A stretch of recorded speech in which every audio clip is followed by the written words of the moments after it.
빨리 도장이나 찍어. 남편이 말했습니다. 서류를 내밀면서 이혼 서류를. 배를 끊어놓은 년이 여기서 뭘 더 하겠다고. 도대체 이 집에서 무슨 일이 있었던 걸까요? 사연 시작 전 무료인 구독과 좋아요 눌러주시면 대박 납니다. 사연 시작합니다. 서울 강남구 압구정 최 씨 가문 대대로 이어져 온 고급 수제 맞춤 정장집 최가 테일러.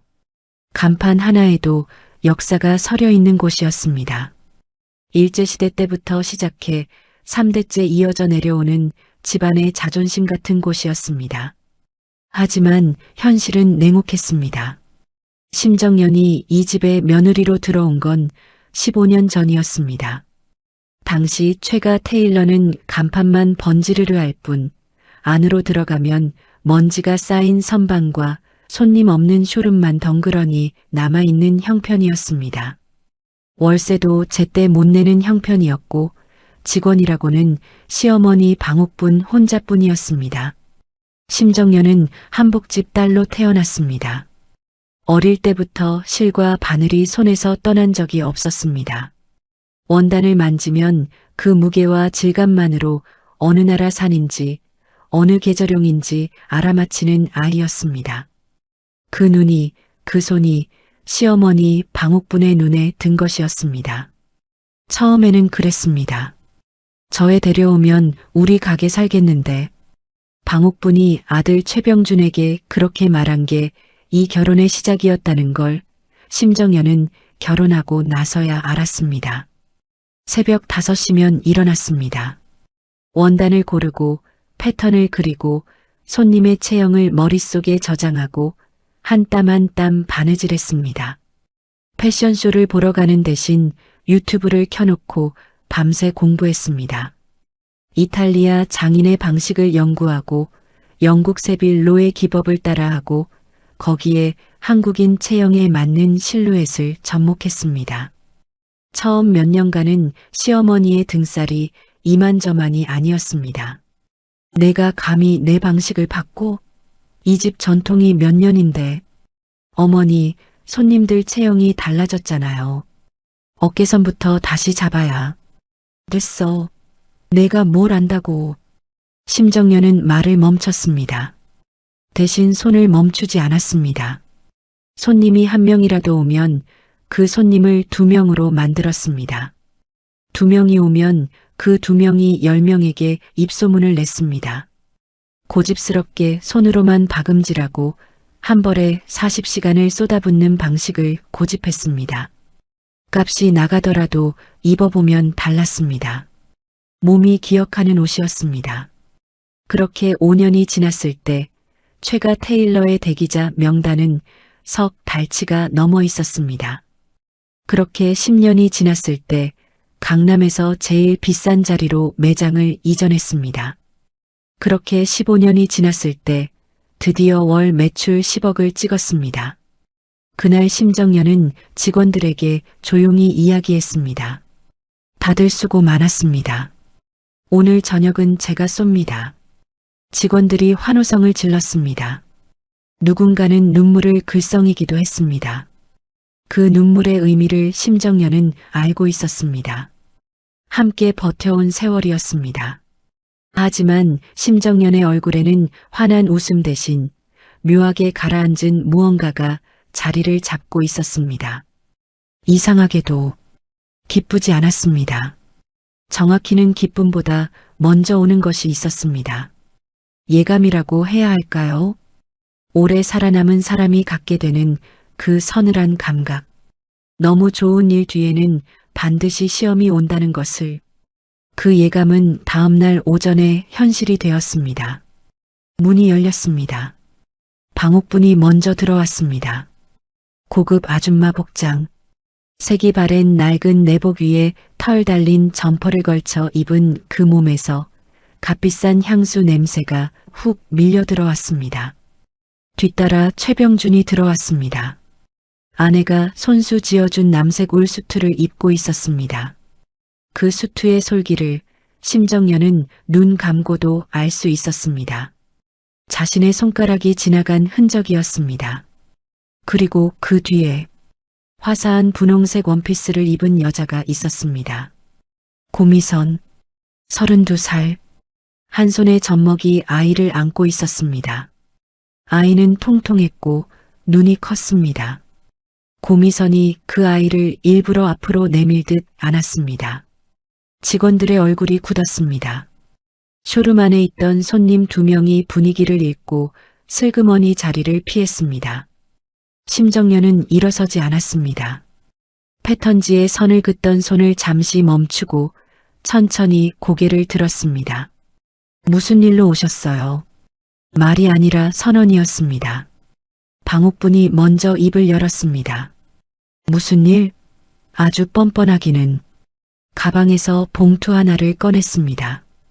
두툼한 봉투였습니다. 탁 테이블 위에 올려놓았습니다. 1억이야. 받고 나가. 심정연은 봉투를 내려다보았습니다. 눈 하나 깜짝하지 않았습니다. 최병준이 양복 안주머니에서 서류를 꺼냈습니다. 이혼 서류였습니다.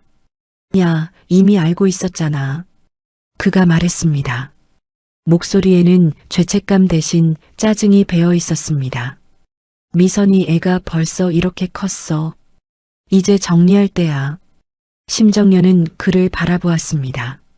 15년을 함께 산 남자였습니다. 이 가게를 함께 키워온 세월이었습니다. 아니, 정확히는 자신이 키우는 동안 그는 그 곁에서 숨만 쉬고 있었습니다. 서명해. 최병준이 다시 말했습니다. 방옥분이 팔짱을 끼며 옆에서 거들었습니다. 아이도 못 낳는 년이 여기 있어서 뭐하게. 유산을 몇 번이나 했어? 그것도 다 내 몸이 약해서잖아. 우리 집안대를 끊어놓은 게 누구야? 심정연의 눈이 가늘어졌습니다. 대를 끊었다고요. 그래. 이 집대가 얼마나 소중한 줄 알아? 3대째야, 3대째. 근데 내년은 15년을 살면서 시도 못 받았잖아. 방옥부는 고미선의 아이를 가볍게 들여다보며 흐뭇하게 웃었습니다. 우리 보배가 드디어 이 집 핏줄을 이어줬어. 당연히 며느리 자리는 예거지. 고미선이 아이를 더 앞으로 내밀며 눈을 내리깔았습니다. 입꼬리에 희미한 웃음이 걸려 있었습니다. 심정연은 그 웃음을 보았습니다. 오래 보았습니다. 그리고 방옥분이 한 발 더 나섰습니다. 이 가게 내 거 아니야. 착각하지 마. 제가 착각한 게 있었나요? 있지. 내가 여기서 배운 기술, 다 우리 집안 기술이야. 대대로 내려온 거라고. 내가 한 게 뭐야? 그 기술 눈동냥에서 흉내낸 것뿐이잖아. 위자료로 1억 주는 것도 과분해. 매장 안이 조용해졌습니다. 소름 끼치는 정적이었습니다. 직원 중 가장 오래된 김 실장이 입술을 깨물었습니다. 누군가의 손이 떨렸습니다. 그 손이 심정연의 손이 아니었다는 게 오히려 더 무서웠습니다. 심정연은 천천히 자리에서 일어섰습니다. 봉투를 들었습니다. 최병준에게 내밀었습니다. 가져가세요. 뭐? 1억이요. 가져가세요. 최병준의 눈이 커졌습니다. 방옥분이 콧방귀를 뀌었습니다. 봐봐. 자존심은 살아있네. 그래봤자 뭐가 달라. 어차피 여기서 나가야 해. 심정연은 봉투를 테이블 위에 다시 내려놓았습니다. 그리고 최병준의 눈을 똑바로 바라보았습니다. 피눈물을 흘리며 울부짖지 않았습니다. 목소리가 떨리지도 않았습니다. 그저 차가웠습니다. 빙하처럼. 최병준 씨 서류는 제가 검토한 후에 연락드리겠습니다. 야, 지금 뭔 소리야? 그리고 어머니. 심정연이 방옥분을 바라보았습니다. 이 가게에서 제가 한 게 없다고 하셨죠. 방옥분이 턱을 치켜들었습니다. 없지. 있어? 심정연은 웃지 않았습니다. 잘 기억해 두세요. 그 말이 무슨 뜻인지 이 자리에 있던 사람 중 몇 명이나 알아들었을까요? 방옥부는 몰랐습니다. 최병주는 몰랐습니다. 고미선은 고개를 갸웃했습니다. 그날 저녁 심정연은 혼자 남은 매장에서 한참을 앉아 있었습니다. 테이블 위에 패턴지를 손으로 쓸었습니다. 손끝에 익숙한 감촉이 느껴졌습니다. 15년이었습니다. 이 손으로 몇천 벌을 지었는지 셀 수도 없었습니다. 허리가 굽어지도록 앉아서 눈이 침침해지도록 실을 깨면서 단 한 번도 손을 놓지 않았습니다. 눈물이 나올 것 같았습니다.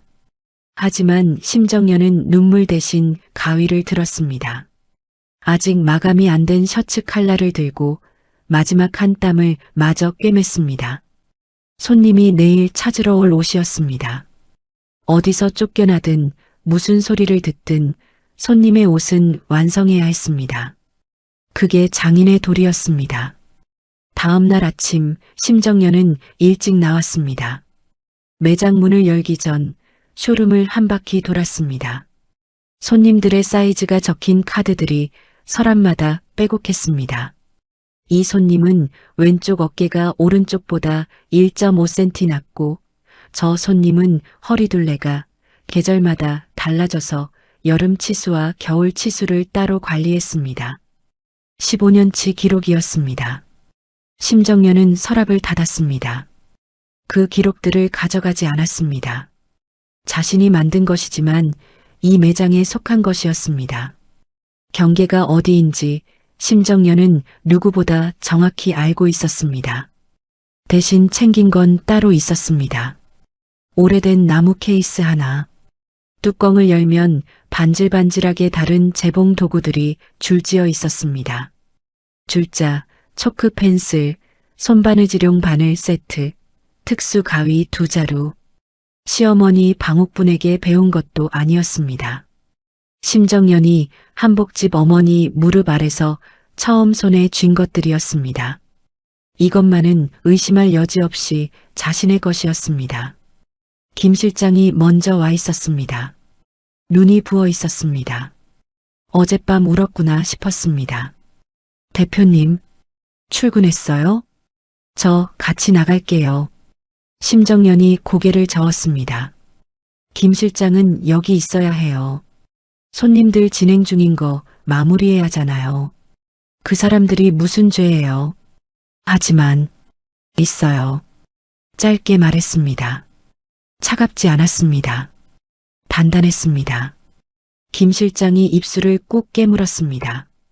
눈물이 다시 차오르는 게 보였습니다. 심정연은 더 보지 않았습니다. 보면 자신도 흔들릴 것 같았습니다. 나무 케이스를 들고 뒷문으로 나왔습니다. 택시를 잡아타고 용산으로 향했습니다. 심정연이 창밖을 바라보았습니다. 서울 아침 풍경이 창유리 위로 빠르게 흘러갔습니다. 강남의 반짝이는 유리 건물들이 사라지고 좁은 골목과 낡은 간판들이 나타나기 시작했습니다. 괜찮았습니다. 처음 최가 테일러에 들어갔을 때도 이런 풍경이었습니다. 아무것도 없는 곳에서 시작하는 일에 두려움이 없었습니다.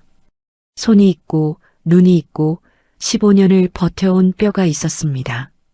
용산 후암동 골목 안쪽에 오래된 5층 건물이 하나 있었습니다. 외벽 페인트는 군데군데 벗겨져 있었고 1층에는 오래전 문을 닫은 듯한 빈 공간이 있었습니다. 건물 앞에 부동산 아저씨가 기다리고 있었습니다. 심 선생님이세요? 네. 여기 한번 둘러보시겠어요? 1층만 나온 거라 임대료가 강남이랑 비교할 수 없을 만큼 저렴한데 상권은 좀 약해요. 솔직히 말씀드리면 알고 있어요.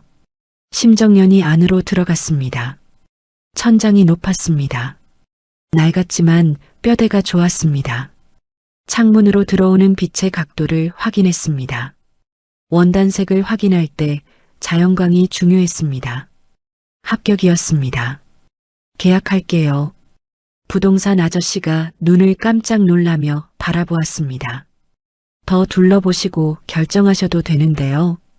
괜찮아요. 심정연이 나무 케이스를 창가 옆 바닥에 내려놓았습니다. 그 빗속에 놓인 케이스가 이상하게 잘 어울렸습니다. 계약을 마치고 나오자 핸드폰이 울렸습니다. 최병준이었습니다. 받지 않았습니다. 두 번째도 울렸습니다. 역시 받지 않았습니다. 세 번째는 방옥분이었습니다. 심정연은 화면을 잠시 내려다보다가 조용히 내려놓았습니다. 할 말이 없었습니다.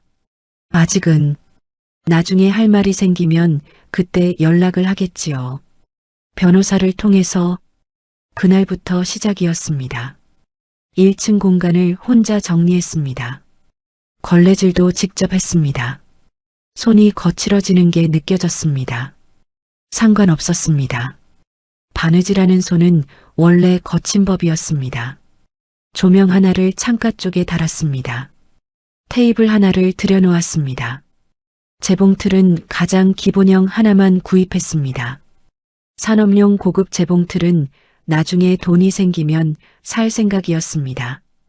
그것으로 충분했습니다. 처음에는 주문이 없었습니다. 당연한 일이었습니다. 아무도 모르는 곳에 간판도 없는 가게였습니다. 심정연은 조급하지 않았습니다. 그 시간을 공부에 썼습니다. 낮에는 원단을 연구했습니다. 이탈리아 리버리코 원단의 특성과 영국 홀랜드엔 쇠리 소재의 차이점을 손끝으로 다시 정리했습니다. 강남에서 주문받을 때는 납기에 쫓겨 꼼꼼히 공부할 시간이 없었습니다. 이제 시간이 생겼습니다.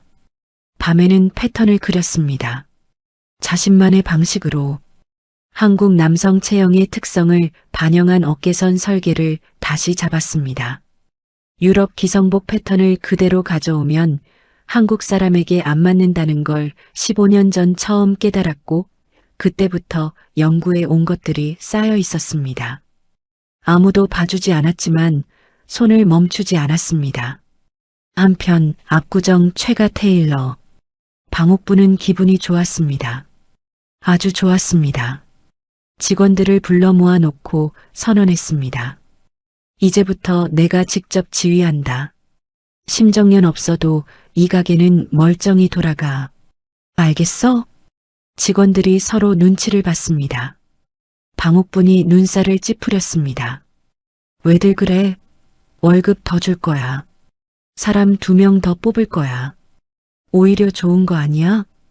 김 실장이 조심스럽게 말했습니다. 사장님, 지금 진행 중인 주문이 12건인데요. 그중에 이 장관땡 예복이 다음 주까지. 알아. 하면 되지. 대표님이 직접 맡으신 건들은 패턴이 대표님 머릿속에. 내가 30년 했어. 이 집 기술이 누구 건데. 김 실장이 입을 다물었습니다. 방옥부는 그날 저녁 아들 내외를 불러 파티를 열었습니다. 자신의 집, 압구정 고급 아파트, 고미선이 아이를 무릎에 앉힌 채 방실방실 웃었습니다. 어머님, 이제 진짜 편하게 사세요. 저도 옆에서 도와드릴게요. 방옥분이 흐뭇하게 고미선의 등을 두드렸습니다. 그래, 우리 보배. 아들, 이제 제대로 살아봐. 그 여자 있을 때 얼마나 눈치 봤냐. 최병준이 위스키 잔을 들었습니다. 어머니가 맞았어요. 진작 이렇게 할걸. 세 사람이 잔을 부딪혔습니다. 웃음소리가 넓은 거실을 가득 채웠습니다. 창밖으로 서울 야경이 반짝이고 있었습니다. 그 시각 용산 후암동. 심정연은 형광등 하나만 켜놓은 작업실에서 혼자 앉아 패턴지를 그리고 있었습니다. 배가 고팠습니다. 편의점에서 사온 삼각 김밥을 하나 꺼내 먹었습니다. 맛이 없었습니다. 어제도 같은 걸 먹었고 오늘도 같은 걸 먹었습니다. 괜찮았습니다. 지금은 이게 맞는 것이었습니다. 방옥분이 그랬습니다. 기술을 훔쳐 배웠다고. 심정연이 연필을 잠시 멈추었습니다. 입가에 아주 희미한 웃음이 걸렸습니다. 가져간 게 없었습니다. 손님 카드도, 원단 재고도, 거래처 연락처도 가져온 건 오직 자신의 손뿐이었습니다. 그 손 하나로 충분했습니다. 연필을 다시 움직였습니다. 어깨 각도를 0.5cm 더 수정했습니다. 이 선 하나가 나중에 어떤 옷이 될지 아직 아무도 몰랐습니다. 심정연 자신을 제외하고는 2달이 지났습니다. 압구정 최가 테일러의 첫 번째 컴플레인이 들어온 건 심정연이 떠나고 정확히 42일이 되던 날이었습니다. 손님은 국회의원 보좌관이었습니다. 의원 예복을 맡겼는데 완성된 옷을 받아 입어보니 왼쪽 어깨가 오른쪽보다 높아 보인다는 것이었습니다. 방옥분이 직접 받았습니다. 어디 가요? 제가 보기엔 멀쩡한데. 보좌관이 거울 앞에서 옷을 다시 입어 보였습니다. 누가 봐도 어깨선이 틀어져 있었습니다. 대표님, 이 손님은 오른쪽 쇄골이 살짝 올라가 있는 체형이라. 김 실장이 조심스럽게 끼어들었습니다. 그래서 전 대표님이 항상 왼쪽 어깨 패드를 0.3 올려서 맞춰드렸거든요. 그 기록이 손님 카드에. 손님 카드 어딨어? 그게 대표님이 직접 관리하시던 서랍에 있는데요. 열쇠를 대표님이. 방옥분이 손을 저었습니다. 됐어. 다시 만들면 되잖아. 보좌관이 차갑게 말했습니다. 다시 만들면 시간이 얼마나 걸립니까? 의원님 일정이 다음 주인데요. 일주일이면. 됐습니다. 보좌관이 옷을 벗었습니다. 쇼핑백에 도로 넣었습니다. 환불해 주십시오. 방옥분의 얼굴이 굳었습니다. 그게 시작이었습니다. 2번째 컴플레인은 방송국 아나운서였습니다. 시상식용 재킷 소매가 좌우가 달리 나왔다는 것이었습니다. 3번째는 대기업 임원이었습니다. 원단이 바뀌었다고 했습니다. 전에 맞출 때와 촉감이 다르다고 했습니다. 방옥분은 억울했습니다. 30년 경력이 있었습니다. 솜씨가 없지 않았습니다.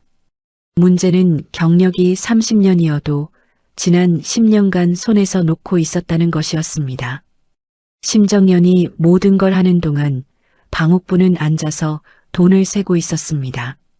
손의 감각은 쓰지 않으면 무뎌지는 것이었습니다. 거기에 새로 뽑은 직원 2명은 경력이 짧았습니다. 심정연 밑에서 배우던 숙련 직원들은 하나 둘씩 다른 곳으로 자리를 옮겼습니다. 막을 수가 없었습니다. 월급을 더 주겠다고 했지만 그들이 원하는 건 돈만이 아니었습니다. 배울 수 있는 사람 곁에 있고 싶었던 것이었습니다. 그 사람이 여기 없었습니다. 소문은 강남에서 빠릅니다.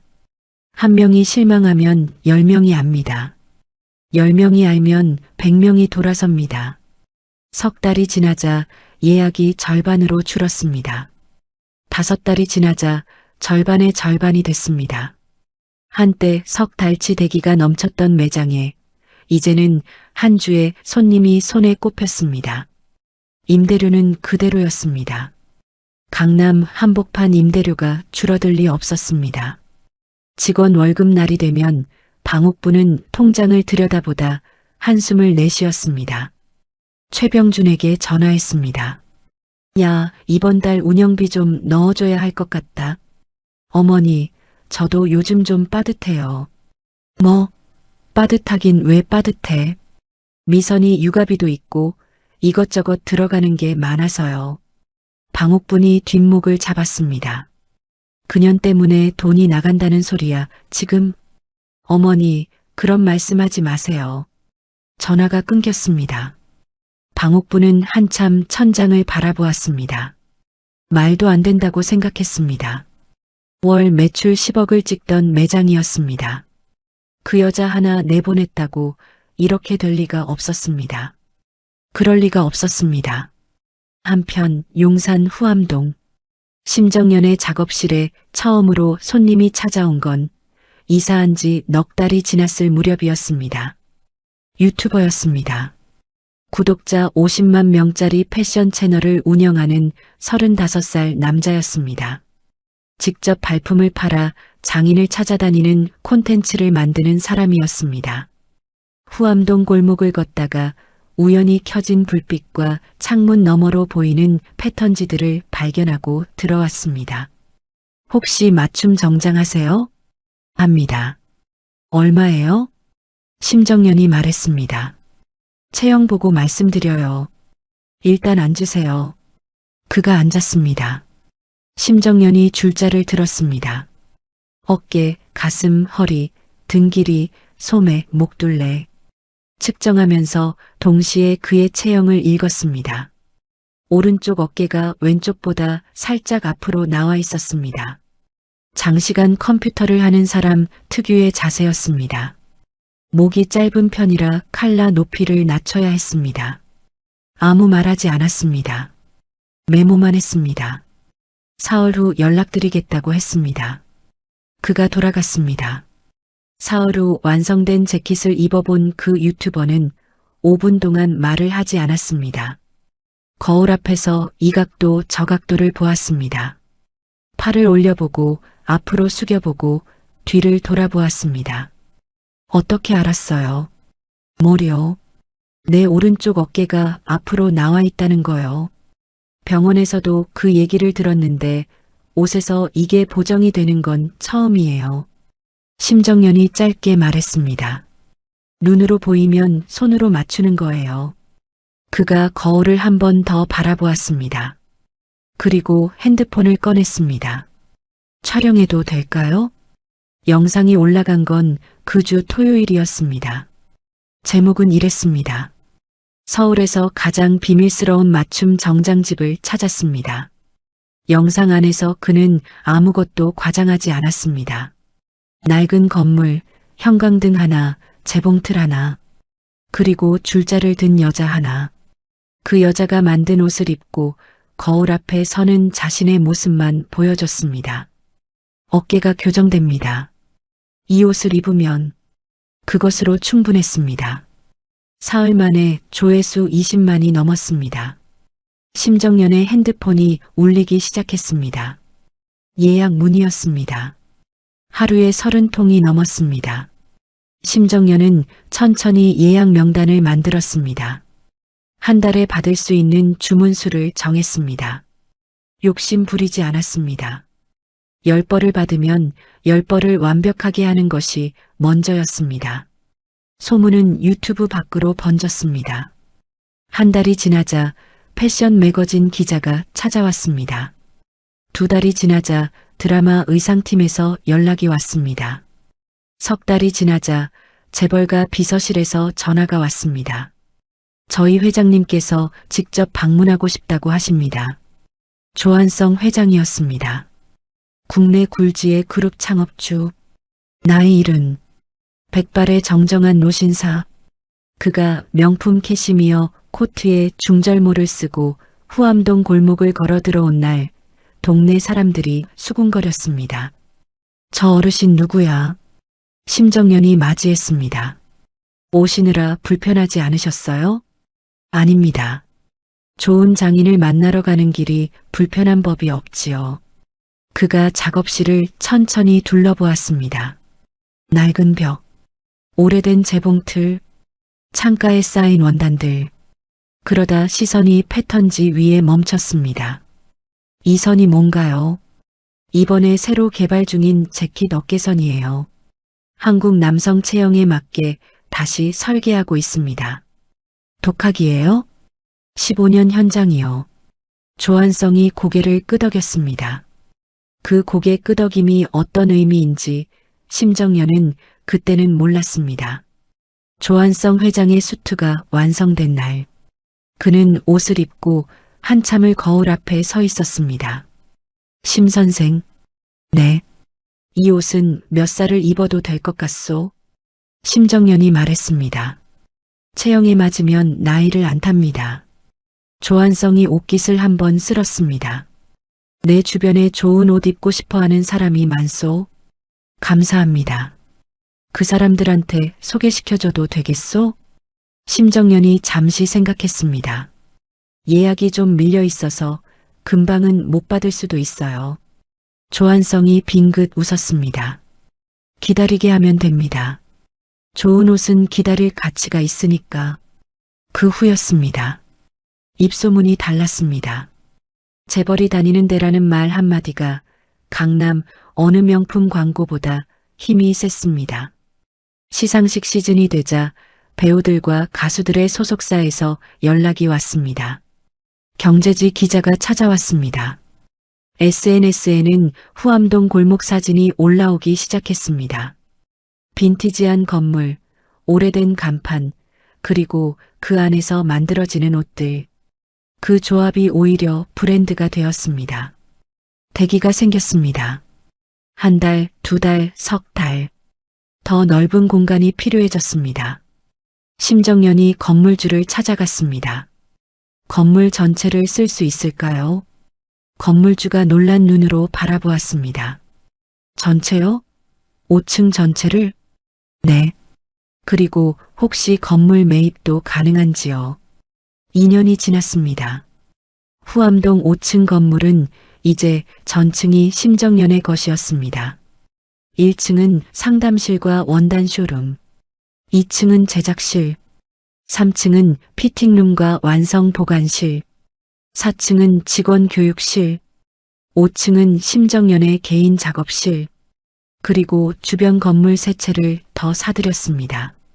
한 채는 고급 구두 맞춤 매장, 한 채는 셔츠와 타이 전문 쇼, 한 채는 VIP 고객을 위한 라운지, 부자들의 시간을 통째로 사는 공간이었습니다. 골목 입구부터 대기 차량이 늘어서기 시작했습니다. 기사 딸린 검은 세단들이었습니다. 그 소식이 압구정까지 들렸습니다. 방옥분이 아들 최병준을 데리고 후암동으로 왔습니다. 골목 입구에서 차를 세웠습니다. 검은 세단들이 줄을 서 있었습니다. 정장을 차려입은 남자들이 건물 안으로 들어가고 있었습니다. 5층 건물 전체에 불이 환했습니다. 방옥분의 입이 벌어졌습니다. 최병준도 말이 없었습니다. 잠시 후 방옥분이 천천히 중얼거렸습니다. 저게 저 여자가 한 거야? 아무도 대답하지 않았습니다. 차 안에 침묵이 가득 찼습니다. 서울 밤하늘 아래 후암동 골목의 불빛이 소름 끼칠 만큼 환했습니다. 방옥분이 차에서 내렸습니다. 최병준도 따라 내렸습니다. 골목 입구에 서서 건물을 올려다보았습니다. 5층 전체에 켜진 불빛, 줄을 선 차들, 정장 차림의 남자들. 방옥분이 먼저 입을 열었습니다. 용산이 어디라고? 이 동네가 얼마나 한다고? 최병준이 팔짱을 끼며 고개를 끄덕였습니다. 그러게요. 아무리 잘나봤자 여기가 강남이에요? 강북 구석에서 아무리 발버둥 쳐봤자지. 그래. 우리 매장이 얼마나 좋은 자리야. 압구정이잖아. 맞아요. 두 사람이 골목을 걸어 들어갔습니다. 주변 건물들도 보였습니다. 구두 맞춤 매장, 셔츠 전문쇼, VIP 라운지. 하나같이 간판이 절제되어 있었습니다. 요란하지 않았습니다. 그런데 그 절제가 오히려 더 고급스러워 보였습니다. 방옥분이 미간을 찌푸렸습니다. 저것도 저 여자 거야? 최병준이 구두 매장 유리 안쪽을 들여다봤습니다. 손으로 만든 수제화들이 줄지어 있었습니다. 어디 알아봐야 알겠지만 그런 것 같은데요. 몇 개야? 저기, 그리고 저기. 최병준이 손가락으로 짚었습니다. 세 채였습니다. 5층 건물까지 합하면 4채. 방옥분이 코웃음을 쳤습니다. 그래봤자 용산이잖아. 여기 땅값이 얼마나 해? 그때였습니다. 옆에서 누군가가 끼어들었습니다. 부동산 명함을 들고 걸어가던 50대 남자였습니다. 근처 부동산 중개업자로 보였습니다. 방옥분과 최병준의 대화를 우연히 들었는지 멈춰서며 말했습니다. 실례지만 지금 이 건물들 얘기하시는 거 맞죠? 방옥분이 눈을 가늘게 뜨며 바라봤습니다. 그런데요. 아, 이 일대 모르고 계시는구나. 요즘 여기 알만한 분들은 다 아는데. 뭐려? 남자가 잠시 주변을 둘러보더니 목소리를 낮췄습니다. 여기 재개발 확정됐거든요. 작년 말에요. 구청에서 정식 발표 났습니다. 용산 이 일대가 고급 상업지구로 재편되는 겁니다. 이 골목 주변 건물들 다 합치면 잠깐 뜸을 들였습니다. 100억은 됩니다. 아니, 솔직히 그 이상 될 수도 있어요. 방옥분의 얼굴이 굳었습니다. 최병준의 눈이 커졌습니다. 100억이요? 네. 저도 이 근처 건물 중개하려고 손 벌렸다가 이미 다 팔렸더라고요. 빠른 분이 다 사버린 거죠. 참 아까웠어요. 저도. 남자가 명함을 건네고 총총 걸어갔습니다. 방옥분이 멍하니 서 있었습니다.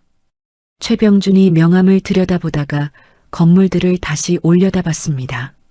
어머니, 저 여자가 100억짜리 땅을 가지고 있는 거예요?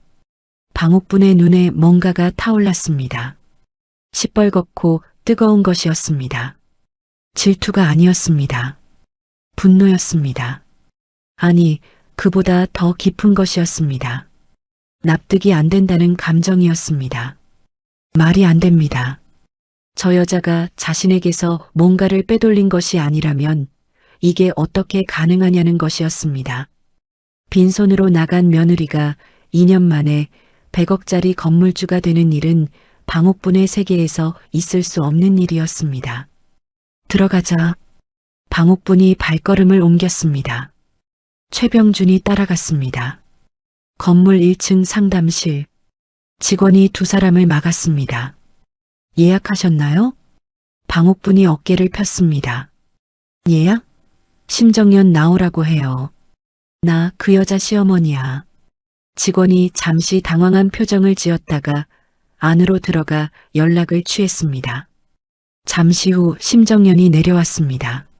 네이비 수트, 칼각이 잡힌 어깨선, 올린 머리, 흐트러진 것이 하나도 없었습니다. 방옥분과 눈이 마주쳤습니다. 심정연은 표정을 바꾸지 않았습니다. 무슨 일로 오셨어요? 방옥분이 팔짱을 끼며 주변을 훑었습니다. 잘 살고 있네. 용건이 있으시면 말씀하세요. 용건이 있지. 방옥분이 한 걸음 다가서며 목소리를 높였습니다. 내가 우리 집에서 돈 빼돌린 거 알아? 금덩이도 챙겼지? 안 그러면 이게 어떻게 가능해? 상담실 안에 있던 직원 2명이 굳었습니다. 심정연은 미동도 하지 않았습니다. 금덩이를요? 그래.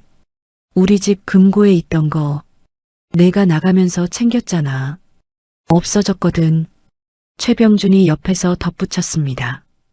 야, 그러지 않아도 우리 집안에서 기술만 빼간 것도 모자라서. 최병준 씨. 심정연이 그를 바라봤습니다. 차가웠습니다. 빙판처럼. 제가 나올 때 뭘 챙겼는지 기억하세요? 최병준이 입을 다물었습니다. 재봉도구 케이스 하나입니다. 제가 어릴 때부터 쓰던 것이에요. 그 외에는 아무것도 가져가지 않았어요. 그걸 어떻게 믿어? 방옥분이 목소리를 올렸습니다. 심정연이 그 목소리에도 흔들리지 않았습니다. 잠시 생각하는 척하더니 핸드폰을 꺼냈습니다.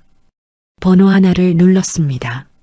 15분 후 정장을 말끔히 차려입은 40대 남자가 서류 가방을 들고 들어왔습니다. 심정연의 세무사였습니다. 방옥분이 눈살을 찌푸렸습니다. 이게 누구야? 앉으세요. 심정연이 말했습니다. 방옥분에게 하는 말이었습니다. 방옥분은 앉지 않았습니다. 최병준은 눈치를 보다가 슬그머니 의자를 잡아당겼습니다. 세무사가 서류 가방을 열었습니다. 2년치 매출 신고 내역입니다. 세무서 신고 기록, 부동산 취득 내역, 자금 출처 전부 포함되어 있습니다. 서류를 테이블 위에 펼쳤습니다. 매장 매출에서 시작해 재투자 방식으로 건물을 취득한 과정이 모두 기록되어 있습니다. 단 한 건도 불투명한 자금 흐름이 없습니다. 방옥분이 서류를 내려다봤습니다. 숫자들이 빼곡했습니다. 심정연이 말했습니다. 그리고 두 번째 서류가 나왔습니다. 여기는 투자 내역입니다. 방옥분이 인상을 굳혔습니다. 투자? 조한성 그룹 회장님을 비롯해 기존 고객분들 중 여러분이 저에게 투자를 하셨습니다. 이분들이 단순 손님이 아니라 투자자가 되신 겁니다. 그 자금으로 주변 건물을 매입했고요. 방옥분의 입이 벌어졌습니다. 최병준이 서류를 들여다봤습니다. 투자자 명단에 이름이 보였습니다. 재벌 총수, 전직 장관, 방송사 대주주. 말이 안 됩니다. 그 얼굴에서 그 말이 보였습니다. 심정연이 세무사를 바라봤습니다. 필요한 설명은 다 됐죠? 네, 대표님. 세무사가 서류를 정리했습니다. 심정연이 방옥분을 바라봤습니다. 제가 빼돌린 금덩이가 있다면 그 금덩이가 어디서 왔는지부터 설명하셔야 할 것 같은데요. 방옥분의 눈이 흔들렸습니다. 어디 있는지 모르겠다면 그건 저한테 물어보실 일이 아니에요. 말이 없었습니다. 방옥분이 입술을 달싹거렸습니다. 하지만 말이 나오지 않았습니다. 최병준이 헛기침을 했습니다. 우리가 좀 오해를 한 것 같긴 한데. 오해. 심정연이 그 단어를 그대로 받았습니다. 차갑고 또렷하게. 2년 전에도 그게 오해였으면 좋겠다고 생각하셨나요? 최병준이 굳었습니다. 매장 앞에서 이혼 서류 내미실 때, 내연녀를 아이까지 안겨 데리고 오실 때, 기술 도둑이라고 하실 때도 심정연의 목소리는 떨리지 않았습니다. 그런데 그 떨리지 않는 목소리가 떨리는 것보다 더 무서웠습니다. 오해였나요? 아무도 말을 하지 못했습니다. 심정연이 자리에서 일어섰습니다. 직원을 불렀습니다. 경비 불러주세요. 방옥분이 자리에서 벌떡 일어났습니다. 야, 지금 뭐 하는 거야? 손님이 아니시잖아요. 심정연이 조용히 말했습니다. 여기는 제 매장이에요.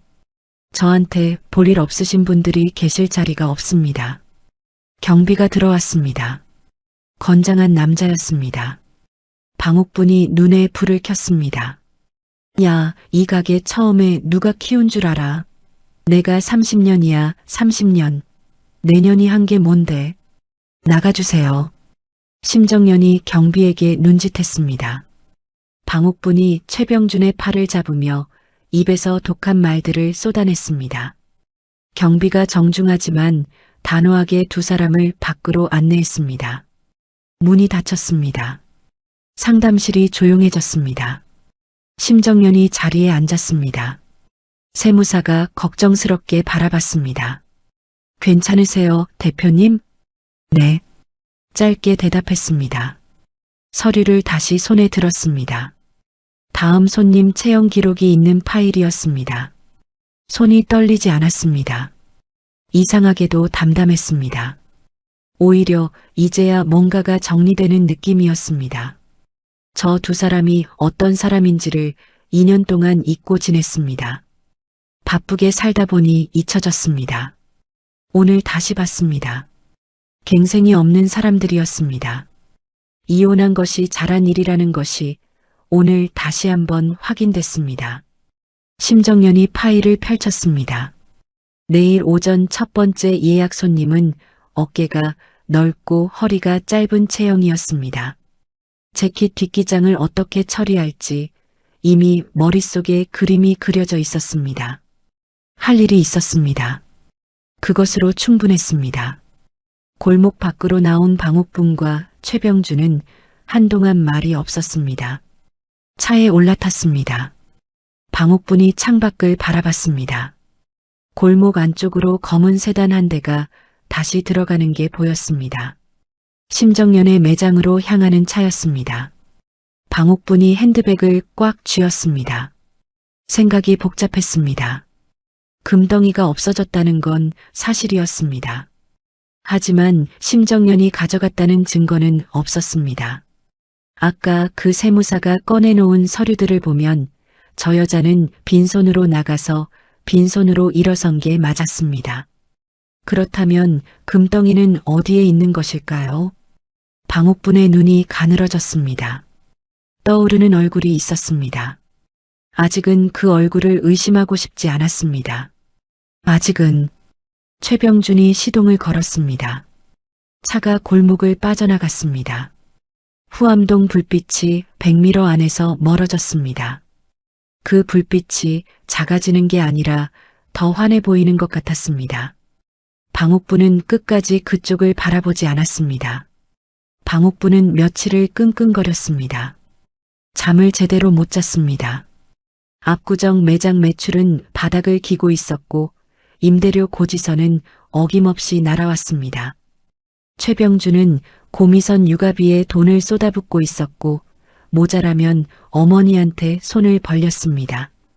빠져나가는 돈은 있는데 들어오는 돈이 없었습니다. 방옥분이 소파에 앉아 천장을 올려다봤습니다.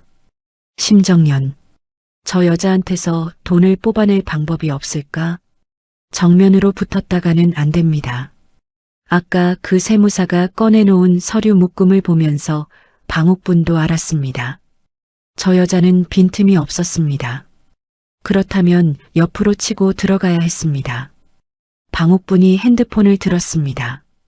최병준에게 전화했습니다. 야, 나 아이디어 있어. 와봐. 이틀 후, 후암동 골목 입구 바로 옆 건물 1층에 현수막이 붙었습니다. 심가 테일러, 수제 맞춤 정장의 원조. 글씨가 굵었습니다. 색깔도 눈에 띄었습니다. 심정연의 것은 심정연 테일러. 방옥분이 낸 것은 심가 테일러였습니다. 간판 아래 작은 글씨로 이렇게 적혀 있었습니다. 이곳이 원조입니다. 고급 수제 맞춤 정장의 기술을 배운 곳. 매장 안으로 들어가면 쇼케이스에 정장들이 진열되어 있었습니다. 겉보기엔 번듯했습니다. 하지만 가까이서 보면 달랐습니다. 원단이 달랐습니다. 심정연이 쓰는 이탈리아 울 소재가 아니라 중국산 폴리 혼방이었습니다. 솔기가 성겼습니다. 안감 처리가 허술했습니다. 가격은 심정연 매장의 3분의 1이었습니다. 방옥분이 직접 카운터에 앉았습니다. 지나가는 사람이 들어오면 웃으며 말했습니다. 여기가 원조예요. 옆에 있는 매장, 우리한테서 기술 배워간 데예요. 여기서 배우고 나가서 차린 거라고. 그것만으로는 부족하다고 생각했는지 방옥부는 며칠 후 알바생 4명을 구했습니다. 현수막을 만들었습니다.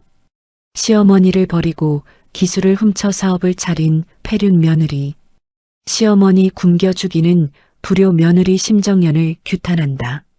알바생들이 심정연 매장 앞 골목에서 현수막을 들고 섰습니다. 대자보도 붙었습니다. 골목 담벼락에 A사 용지를 이어 붙인 대자보였습니다. 심정연이 시댁에서 기술을 훔쳐 배워 나갔다는 내용이 빼곡히 적혀 있었습니다. 시어머니를 거리로 내몰았다는 내용도 있었습니다. 방옥분이 그 앞에 서서 팔짱을 끼고 흐뭇하게 바라봤습니다. 이제 저 여자도 좀 당해봐라 싶었습니다. 하지만 손님들의 반응은 달랐습니다. 심정연의 매장을 찾아오는 사람들은 평범한 손님이 아니었습니다. 재벌 총수, 전직 장관, 대기업 임원, 방송계 인사들이었습니다. 정보력이 남달랐습니다. 대자보가 붙은 다음 날 예약 손님 한 명이 들어오며 심정연에게 말했습니다. 밖에 뭔가 붙어 있던데요. 봤어요. 신경 쓰여요? 심정연이 줄자를 들며 말했습니다. 팔 들어주세요. 그게 대답이었습니다. 손님이 픽 웃었습니다. 역시 심정연의 기존 손님들은 흔들리지 않았습니다. 오히려 짝퉁 매장이 생겼다는 소식을 듣고 더 단단히 심정연 편에 섰습니다. 그들이 심정연을 믿는 건 대자보 한 장으로 바뀌는 것이 아니었습니다. 직접 몸으로 입어본 옷이 말해주는 것이었습니다. 문제는 다른 곳에서 터졌습니다. 조한성 회장의 비서실에서 전화가 왔습니다. 대표님, 회장님께서 급히 연락드리고 싶다고 하십니다. 심정연이 전화를 바꿨습니다. 조한성의 목소리는 평소보다 낮았습니다. 심 선생, 지금 바쁘오? 아니요, 말씀하세요. 골목 입구에 새로 생긴 가게 아시오? 알고 있습니다. 거기 쇼케이스에 내 수트가 있어. 심정연이 멈췄습니다. 예, 내가 지난 시상식에서 입었던 수트 말이요. 사진을 보고 그대로 베낀 것 같은데 원단이 다른 건 유리창 너머로 봐도 알겠더이다만 형태가 똑같소. 기세 각도, 단추 간격, 포켓 모양까지 소름 끼치는 정적이 흘렀습니다. 조한성의 목소리가 다시 들렸습니다. 심 선생이 만든 옷이요. 내 몸에 맞춰진 옷을 그대로 베껴서 파는 게 용납이 됩니까? 심정연이 직접 나가봤습니다. 골목 입구에서 방옥분의 매장 쇼케이스를 바라봤습니다. 조한성 회장이 말한 그 수트가 보였습니다. 맞았습니다. 자신이 설계한 깃의 각도, 단추 위치, 가슴 포켓의 사선 각도까지 심정연이 수십 시간을 고민해서 잡아낸 선들이었습니다. 그것이 싸구려 원단으로 복제되어 유리창 안에 걸려 있었습니다. 심정연은 한참 서 있었습니다. 그리고 돌아왔습니다. 변호사에게 전화했습니다. 조한성 회장의 법무팀이 움직이기까지 오래 걸리지 않았습니다. 심정연 개인의 저작권 침해 소송과 조한성 회장 측의 초상권 및 디자인 도용 소송이 동시에 접수됐습니다. 법무팀 변호사가 방옥분의 매장에 내용 증명을 보냈습니다. 방옥분은 처음에 비웃었습니다. 소송? 웃기고 있어. 옷이 어떻게 저작권이 있어? 변호사를 선임했습니다. 하지만 상대방 법무팀의 수준이 달랐습니다. 재벌 그룹이 움직이는 것이었습니다. 자료가 쏟아졌습니다. 심정연이 제출한 설계도면, 원본 패턴지, 작업일지 모두 날짜가 찍혀 있었습니다. 방옥분 측이 낸 옷은 그 도면과 오차 범위 안에서 일치했습니다. 법원의 결정은 빠르게 나왔습니다. 매장 영업 정지, 디자인 저작권 침해에 대한 손해배상 판결. 금액이 나왔을 때 방옥분은 판결문을 들고 한참 서 있었습니다. 최병준이 옆에서 판결문을 들여다봤습니다. 얼굴이 하얗게 됐습니다.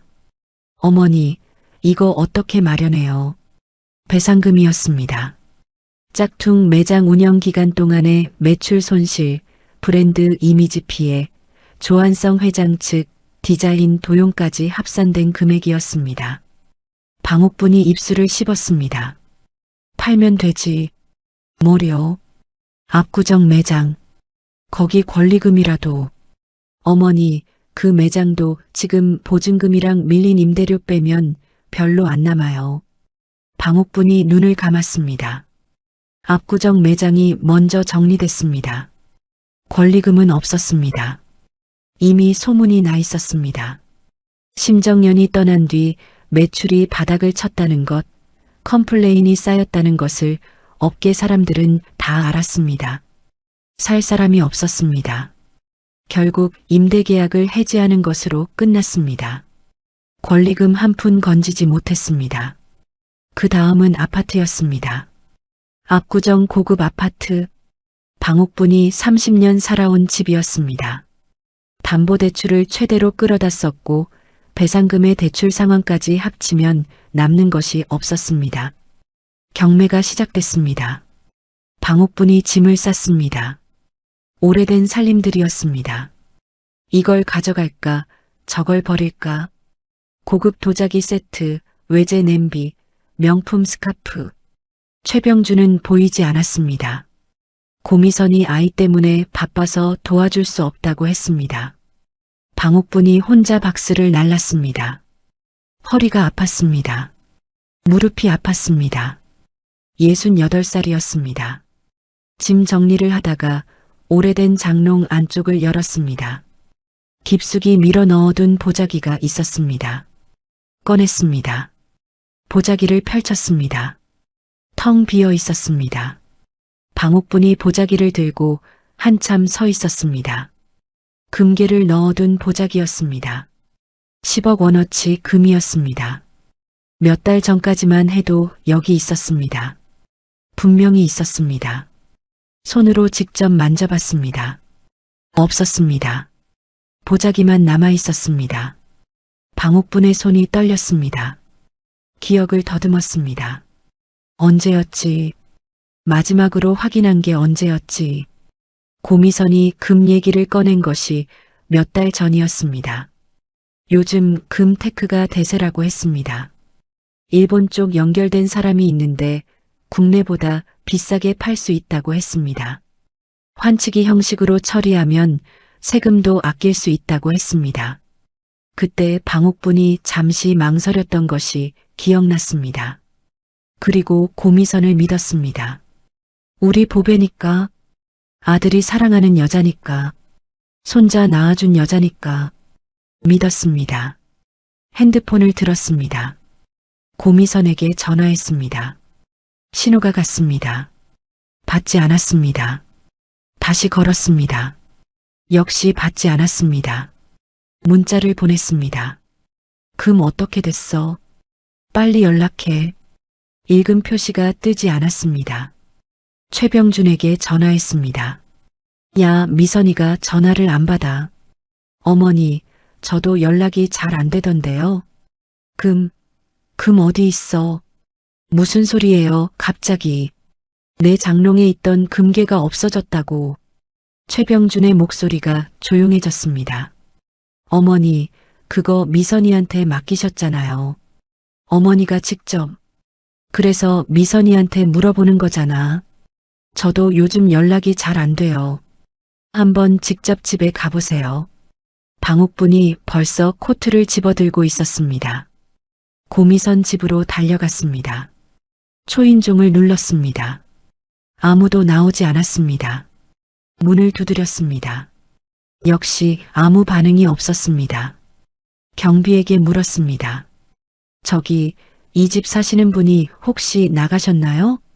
경비가 고개를 끄덕였습니다. 아, 네. 어젯밤에 큰 가방 2개 끌고 나가셨는데요. 아이 안고요. 택시 잡아서 가셨어요. 가방이요? 큰 거요. 2개씩이나. 방옥분이 굳었습니다. 핸드폰을 다시 들었습니다. 이번에는 발신 자체가 되지 않았습니다. 수신 차단이었습니다. 방옥분이 멍하니 서 있었습니다. 경비가 무언가를 건넸습니다. 봉투였습니다. 어제 나가시면서 이거 전해달라고 하시던데요. 봉투를 열었습니다. 종이 한 장이 들어 있었습니다. 짧은 글이었습니다. 어머님, 죄송해요. 이 집안에서 더는 뽑을 게 없는 것 같아서요. 아이는 제가 잘 키울게요. 찾지 마세요. 방옥분이 종이를 들고 한참 서 있었습니다. 복도 형광등이 윙윙거렸습니다. 아이도 없었습니다. 고미선도 없었습니다.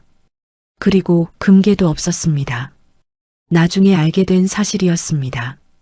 고미선은 인천공항에서 미국행 비행기를 탔습니다. 편도 티켓이었습니다. 금괴는 이미 현금으로 받고 해외 계좌에 들어가 있었습니다. 일본 쪽 연결된 사람이 있다고 했을 때부터 준비한 것이었습니다. 방옥분에게 금괴를 받은 그날부터였습니다. 이 집안에 더 이상 뽑아먹을 게 없다는 것을 고미선은 누구보다 먼저 알고 있었습니다. 방옥분의 우리 보배는 처음부터 보배가 아니었습니다. 최병준에게 그 소식이 전해진 건 방옥분의 전화를 통해서였습니다. 야, 미선이가 도망갔어. 최병준이 전화기를 들고 아무 말도 하지 못했습니다. 금괴도 가지고 갔어. 그게 무슨, 아이도 데려가고 미국으로 튀었다고. 최병준이 통화를 끊었습니다. 한참 후 다시 전화가 왔습니다. 목소리가 달랐습니다. 어머니, 저 거래처 문제도 터졌어요. 뭐? 압구정 매장 문 닫으면서 원단 대금 못 준 데가 여러 군데인데 다들 한꺼번에 채권 추심 들어왔어요. 저작권 배상금에 이것까지 합치면 말끝이 끊겼습니다. 변호사가 이 상태로는 형사처벌 피하기 어렵다고 하네요. 방옥분이 소파에 털썩 주저앉았습니다. 한참을 그렇게 앉아 있었습니다. 창밖으로 서울이 보였습니다. 아무 생각이 나지 않았습니다. 정확히는 생각이 너무 많아서 아무 생각도 나지 않는 것 같았습니다. 2년 전 심정연을 내쫓던 날 그렇게 당당하던 방옥분이었습니다. 1억을 내밀며 나가라고 했던 날이었습니다. 기술이나 훔쳐 배웠으니 그거면 위자료로 충분하다고 했습니다. 그로부터 2해가 지났습니다. 방옥분에게 남은 것은 지하 단칸방이었습니다. 경매로 아파트가 넘어간 뒤 아는 사람을 통해 구한 보증금 몇백의 지하방이었습니다. 창문이 하나 있었는데 그 창으로 보이는 것은 골목 사람들의 발목뿐이었습니다. 밤이 되면 핸드폰을 들었습니다. 유튜브를 켰습니다. 검색창에 이름을 쳤습니다. 심정연. 영상이 쏟아졌습니다. 패션 매거진 인터뷰 영상. 시상식 레드카펫 현장에서 심정연이 만든 옷을 입은 배우들.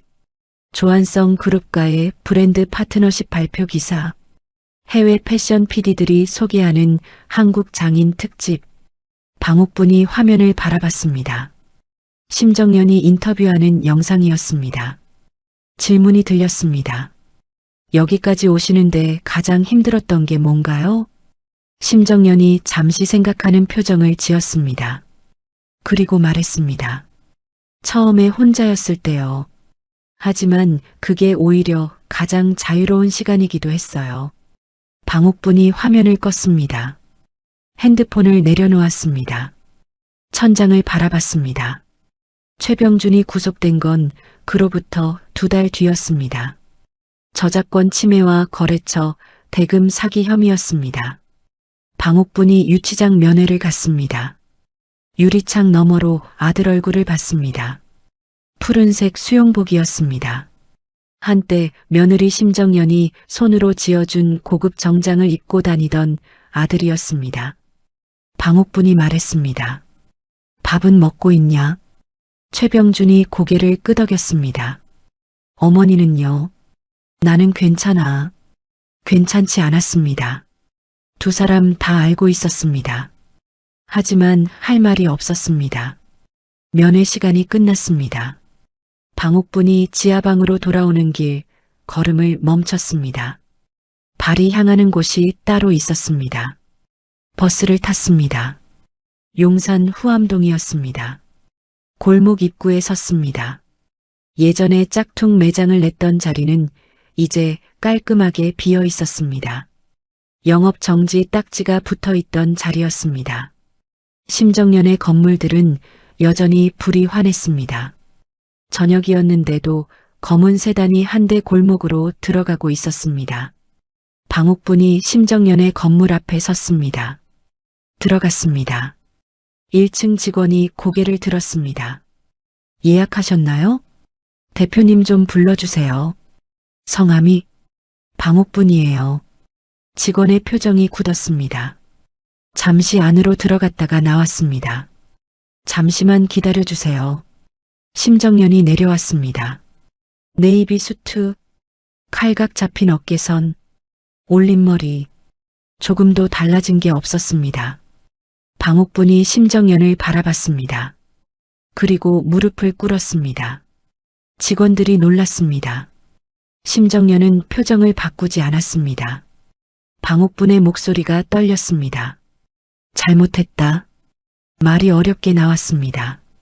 68살 방옥분이 무릎을 꿇고 있었습니다. 내가 잘못했어. 내가 없었으면 그 매장이 지금도 먼지나 쌓여 있었겠지. 다 알아. 다 내가 한 거야. 목이 메는 것 같았습니다. 우리 아들 소송 좀 취하해줘. 살 길 좀 달라고. 아무것도 없어. 이제 아무것도. 심정연이 방옥분을 바라봤습니다. 오래 바라봤습니다. 무릎 꿇고 있는 노인을 바라보는 눈이 차갑지 않았습니다. 차갑다기보다 그냥 조용했습니다. 소름 끼치는 정적이 흘렀습니다. 직원들도 숨을 참고 있었습니다. 심정연이 입을 열었습니다. 일어나세요. 방옥분이 고개를 들었습니다. 심정연의 얼굴에서 뭔가를 읽으려 했습니다. 용서인지 아니면 다른 것인지. 심정연이 말했습니다. 용서는요. 천천히 또렷하게. 저를 내쫓을 때 한 번이면 족합니다. 방옥분이 굳었습니다. 이제는 벌을 달게 받으세요. 방옥분의 눈에서 눈물이 흘렀습니다. 그게 무슨 소리야? 그러면 나더러 어떻게? 제가 어떻게 하라고 말씀드릴 수 있는 게 없어요. 심정연의 목소리는 높아지지 않았습니다. 아들 소송은 아들이 저지른 일에 대한 결과예요. 거래처분들 피해가 있는 건 저도 관여할 수 없고요. 그럼 그냥 보고만 있으라고? 제가 그 결정을 내린 게 아니에요. 방옥분이 입술을 달싹거렸습니다. 너 너무한 거 아니야. 심정연이 잠시 방옥분을 바라봤습니다. 그 눈빛에 증오가 없었습니다. 분노도 없었습니다. 그냥 끝났다는 것이었습니다. 사람을 내쫓을 때는 그 결과도 감당하셔야 해요. 방옥분이 건물을 나왔습니다. 골목 바닥을 내려다보며 걸었습니다. 눈물이 멈추지 않았습니다. 아까 올 때 탔던 버스 정류장으로 갔습니다. 버스를 기다렸습니다. 옆에 사람들이 서 있었습니다. 퇴근하는 직장인들이었습니다. 다들 핸드폰을 보고 있었습니다. 방옥분이 그 옆에 서서 자신도 핸드폰을 꺼냈습니다. 유튜브를 열었습니다. 심정연 브랜드 런칭 발표 영상이 추천에 떠 있었습니다. 조한성 회장 옆에서 심정연이 서 있는 사진이었습니다. 네이비 수트, 올린 머리, 강단 있는 눈매. 방옥분이 화면을 바라봤습니다. 버스가 왔습니다. 사람들이 탔습니다. 방옥분도 탔습니다. 창가 자리에 앉았습니다. 핸드폰 화면을 껐습니다. 차창에 자신의 얼굴이 비쳤습니다. 68살, 짙은 눈썹 문신, 심술궂은 볼살, 오래 바라봤습니다. 그로부터 한 달 뒤, 서울 한복판에 새로운 브랜드 플래그십 스토어가 문을 열었습니다. 잭-YON, 한글로는 정연, 정갈하다는 뜻이었고 정직하다는 뜻이기도 했습니다. 그리고 심정연 자신의 이름이었습니다. 개막식 날 조한성 회장이 왔습니다. 명품 캐시미어 코트의 중절모. 변함이 없었습니다. 심 선생, 잘 됐소. 감사합니다, 회장님. 처음 후암동 골목에서 봤을 때부터 알았소. 이 사람은 멀리 갈 사람이라고. 심정연이 짧게 웃었습니다. 멀리 갈 생각은 없었어요. 그냥 제대로 하고 싶었을 뿐이에요. 조한성이 고개를 끄덕였습니다. 그게 제일 멀리 가는 방법이요. 브랜드 런칭 기사가 쏟아졌습니다. 한국의 새로운 패션 장인, 수제 맞춤 정장의 재발견, 재벌 회장이 직접 투자한 여성 CEO. 심정연은 기사를 따로 챙겨보지 않았습니다. 5층 작업실에서 새로운 패턴지를 펼쳤습니다. 다음 시즌 라인이었습니다. 연필을 들었습니다. 어깨선부터 그었습니다. 손이 익숙하게 움직였습니다. 15년이 지나도 이 손이 기억하는 것들이 있었습니다. 처음 바늘을 들었던 한복집 어머니의 무릎 아래, 새벽 5시에 혼자 일어나던 날들, 용산 지하 작업실에서 편의점 삼각 김밥을 먹으며 패턴을 그리던 밤들, 그 모든 것이 이 선 하나에 담겨 있었습니다.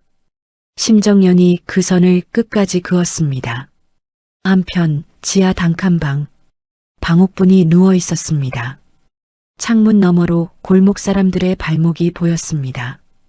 핸드폰을 들었습니다. 유튜브를 켰습니다. 심정연. 검색창에 이름을 쳤습니다. 오늘도 새 영상이 올라와 있었습니다. 브랜드 런칭 현장 영상이었습니다. 심정연이 환하게 웃고 있었습니다. 평소에 잘 보지 못하던 얼굴이었습니다. 방옥분이 그 얼굴을 바라봤습니다. 오래 바라봤습니다. 손가락으로 화면을 껐습니다. 천장을 바라봤습니다. 골목 밖에서 사람들 웃음소리가 들렸습니다. 방옥분은 눈을 감았습니다. 미국으로 도망간 고미선을 탓했습니다. 그년만 아니었으면 어땠을까? 하지만 그 생각이 끝까지 가면 반드시 마주치는 것이 있었습니다. 처음부터 고미선을 데려온 것은 아들이었습니다. 처음부터 이혼 서류를 내민 것은 아들이었습니다. 처음부터 내쫓으라고 부추긴 것은 자신이었습니다. 방옥분이 눈을 떴습니다. 천장이 보였습니다. 낡은 천장이었습니다. 사연 속 이야기를 보시고 어떻게 생각하시나요? 댓글로 의견을 남겨주세요. 재미있으셨다면 무료인 구독과 좋아요 꼭 부탁드려요. 다음에도 재미있는 사연으로 찾아뵙겠습니다.